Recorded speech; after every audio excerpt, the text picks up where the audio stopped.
O aumento no número de fiéis evangélicos neopentecostais no Brasil e no mundo, assim como a influência do grupo na política nacional, levantam uma dúvida fundamental. Como uma igreja fundada em um salão funerário na década de 1970 comanda o segmento religioso de maior influência no Brasil atual?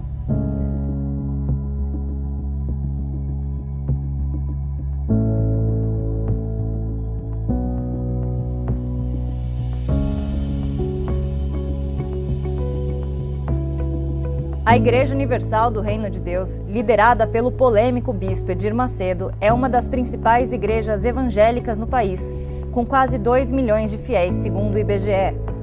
Além da grande influência nas camadas mais pobres da população, que buscam na fé o acolhimento e a compreensão, a igreja e o seu líder ainda são personagens importantes na movimentação política do país, principalmente durante o período do mandato do presidente Jair Bolsonaro.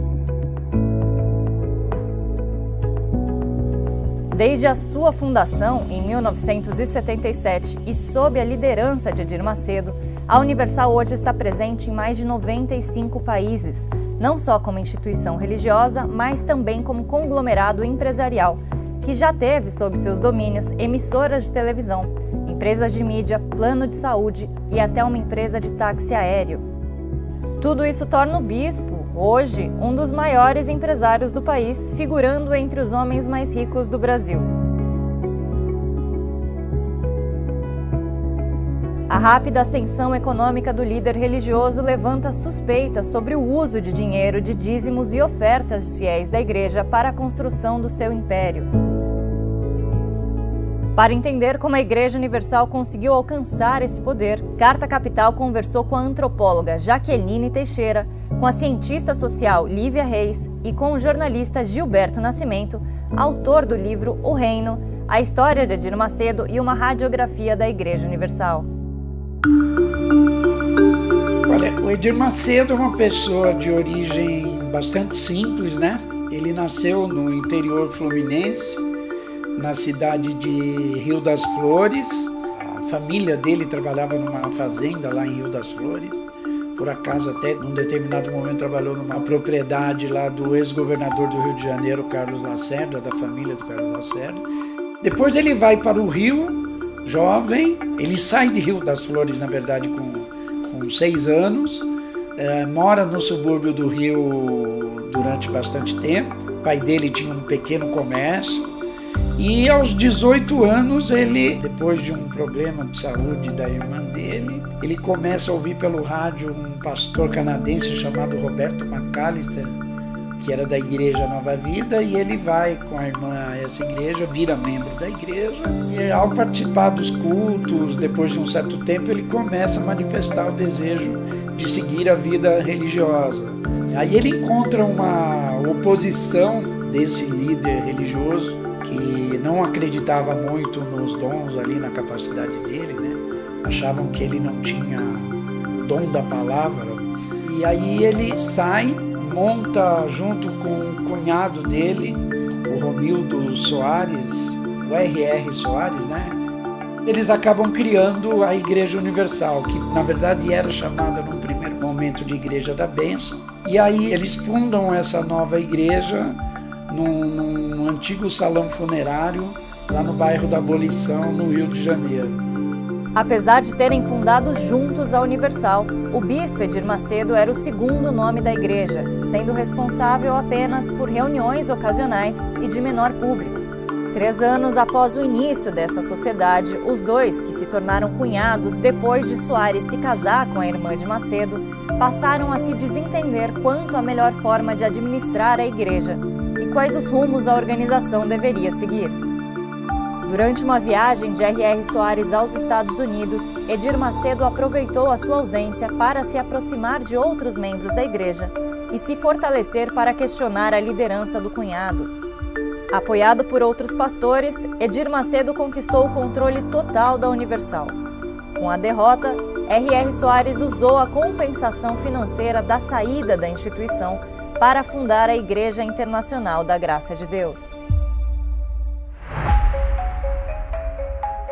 Ele sempre foi uma pessoa muito determinada, muito obcecada até pelos seus objetivos. Assim, desde o primeiro momento ele tinha muito claro a importância de tirar proveito da força dos veículos de comunicação, né, para levar a sua mensagem aos fiéis.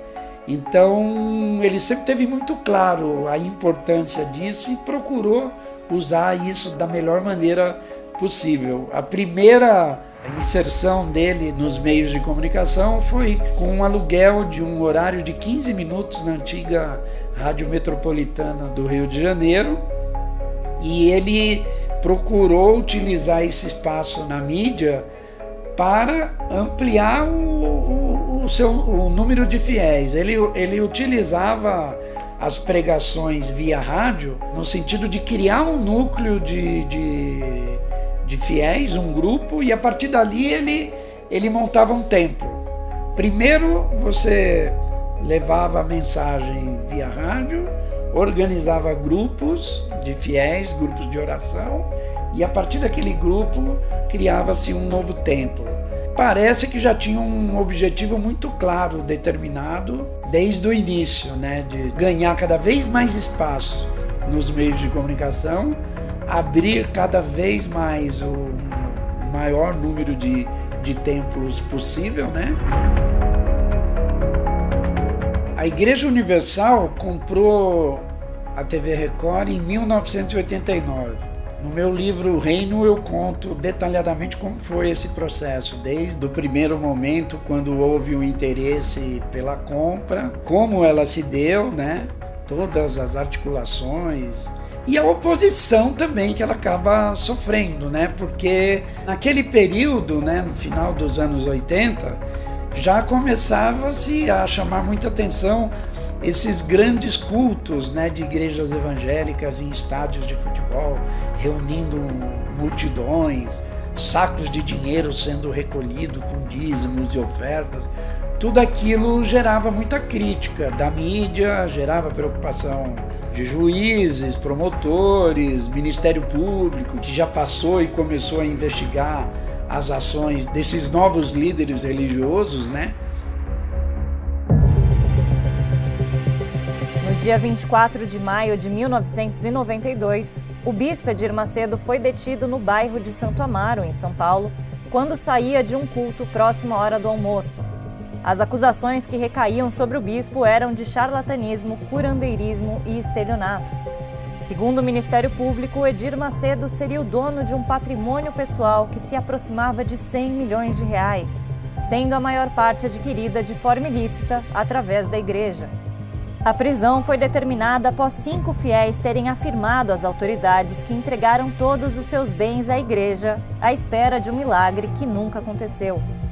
Ao todo, ele passou 11 dias encarcerado. Foi um momento, né, também no qual o Edir Macedo usou aquela prisão para se mostrar como uma pessoa perseguida, né, vítima de calúnias, de perseguição, supostamente da Rede Globo e da Igreja Católica.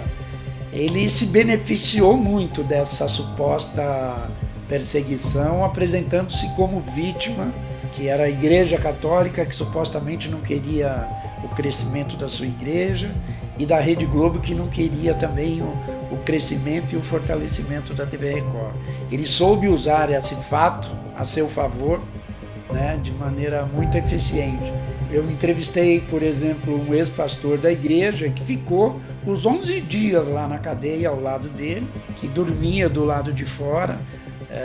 E ele, até também segundo os relatos desse pastor, na verdade ele não ficava dentro da cadeia, atrás das grades, ele ficava numa cela especial, numa sala que foi improvisada ali para abrigá-lo. Ele dormia lá junto com a mulher, o pastor ficava lá fora, do lado de fora também ali para atendê-lo ali em tudo que fosse preciso e necessário. Ele inflamava os fiéis passando esse discurso de perseguição, né, de suposta perseguição. Então tinham fotografias, imagens de fiéis orando em volta da cadeia, cercando a cadeia. Ele usou muito bem ao seu favor essa suposta perseguição. Durante o seu período preso, Edir Macedo aproveitou para construir a imagem de um líder religioso perseguido. Além de ter escrito a sua autobiografia, o bispo usou o aparato midiático para denunciar a suposta perseguição e, com isso, conquistar ainda mais a confiança de seus fiéis. Novos templos foram abertos, mais espaço de televisão foi destinado aos cultos e mais fiéis se juntaram à Universal. Bispos e pastores eram acusados de estelionato, curandeirismo. E quando a Igreja Universal compra a TV Record, ela chama demais a atenção e o foco vira-se, principalmente para essa igreja, porque até ali todo mundo se espanta como um pastor de origem super simples, vindo lá do subúrbio do Rio de Janeiro, do nada, de uma hora para outra, consegue comprar uma rede de televisão, a segunda maior do país, e entrar ali para o seleto grupo dos magnatas empresários de comunicação. E é óbvio que com uma emissora, uma rede de TV tão forte e poderosa, a tendência é de você crescer cada vez mais e se fortalecer também cada vez mais, politicamente, financeiramente, além de expandir também o seu grupo religioso, Ele se fortalece tremendamente a partir do momento que dispõe de uma rede de TV nas mãos, Em 2007, a compra da Record pela Igreja Universal foi alvo de um inquérito para apurar a origem dos valores que tornaram possível a negociação. Segundo o Ministério Público, Edir Macedo, sua esposa, acionistas da emissora e outros bispos envolvidos na aquisição não tinham dinheiro o suficiente para adquirir a Rede Record. À época, a emissora era avaliada em 45 milhões de dólares. Para a acusação, os nomes de familiares e bispos foram usados para ocultar a verdadeira origem do dinheiro, já que a igreja não poderia, por lei, ser dona de uma emissora de televisão. Edir Macedo acabaria por ser absolvido, mas não sem antes ser chamado ao tribunal várias vezes. No ano anterior, Edir Macedo e outros 6 diretores da Rede Record foram acusados de terem importado equipamentos de radiodifusão de forma ilegal, apresentando documentos falsos à Receita Federal. Os documentos apresentados à inspeção não correspondiam ao valor real dos bens importados e foram apontados por perícias contábeis como falsos. O Edir Macedo e o Grupo Universal hoje têm sob o seu controle mais de 100 empresas. A rede de rádio e televisão, os sites, jornais, editora, tem banco, corretora, empresas de segurança, produtoras, empresas de transporte, até uma indústria de água e refrigerante, até uma mina d'água lá em Simão Pereira, em Minas Gerais, próximo lá da região onde ele nasceu. Então, não é pouca coisa, O Edir Macedo é dono de um hospital hoje também, de um plano de saúde. E em empresas grandes, assim, por exemplo, como na TV Record, quase todos os prestadores de serviços lá são do próprio grupo Universal, ou do próprio grupo do Edir Macedo. Anos mais tarde, em 2009, um novo escândalo envolvendo o bispo ganhou os holofotes. Dessa vez, o Ministério Público acusou Edir Macedo e outros 9 membros da Universal de transferirem o dinheiro do dízimo dos fiéis para empresas de fachada, registradas em nome da igreja e, portanto, isentas de impostos. Dessas empresas fictícias, o dinheiro percorria um longo caminho até chegar em paraísos fiscais. Algum tempo depois, o dinheiro retornaria ao país para ser utilizado em benefício dos envolvidos na compra de meios de comunicação. Segundo os promotores, foi assim que o bispo conseguiu comprar e expandir a Rede Record. Durante as investigações, o Ministério Público descobriu a existência de um esquema que tentava blindar Edir Macedo de qualquer ação que discutisse as movimentações financeiras da igreja. A estratégia consistia em realizar as transações usando o nome de outros membros da Universal, deixando o seu líder distante de qualquer suspeita. Além dos crimes de sonegação e lavagem de dinheiro, os bispos também foram acusados de enganar os fiéis da Universal, obrigando-os a doar bens e valores à igreja. Atualmente, inúmeros casos tramitam na Justiça pedindo que a Igreja Universal devolva o dinheiro oferecido pelos fiéis em troca de um lugar no céu.